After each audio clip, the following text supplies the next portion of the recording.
राज्यात अंमली पदार्थ निर्मिती, वाहतूक आणि विक्रीच्या वाढत्या घटनांच्या पार्श्वभूमीवर अमरावती ग्रामीण पोलिसांनी मोठी कारवाई सुरू केली आहे।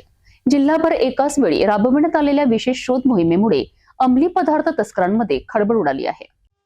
राज्यात अलीकडील काळात अंमली पदार्थांची निर्मिती, साठवणूक, वाहतूक व विक्रीच्या घटनांमध्ये वाढ झाल्याचे निदर्शनास आले आहे।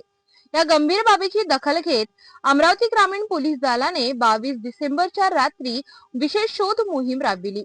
पोलीस अधीक्षक विशाल आनंद यांच्या आदेशान्वये संपूर्ण अमरावती ग्रामीण जिल्ह्यात ही एकाच वेळी कारवाई करण्यात आली। या मोहिमेत सर्व उपविभागीय पोलीस अधिकारी, सर्व पोलीस स्टेशनचे प्रभारी अधिकारी तसेच स्थानिक गुन्हे शाखेचे 5 विशेष पथके सहभागी होती।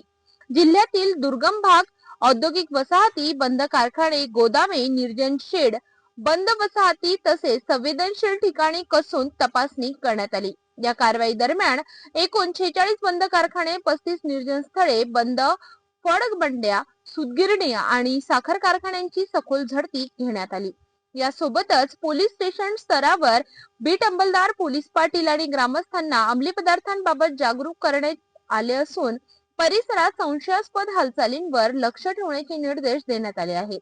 गुप्तचर यंत्रणा ही अधिक सतर्क करण्यात आली असून अंमली पदार्थ व्यवसायात सहभागी असणाऱ्यांविरोधात कठोर कारवाई केली जाणार असल्याचा इशारा देण्यात आला आहे। अमरावती ग्रामीण पोलिसांनी स्पष्ट केले आहे की अंमली पदार्थांविरोधात ही मोहीम पुढेही सातत्याने सुरू राहणार आहे। नागरिकांनीही संशयास्पद बाबी आढळून आल्यास तात्काळ पोलीस प्रशासनाशी संपर्क साधून अंमली पदार्थ मुक्त समाज निर्मितीस सहकार्य करावे, असे आवाहन पोलिसांनी केले आहे।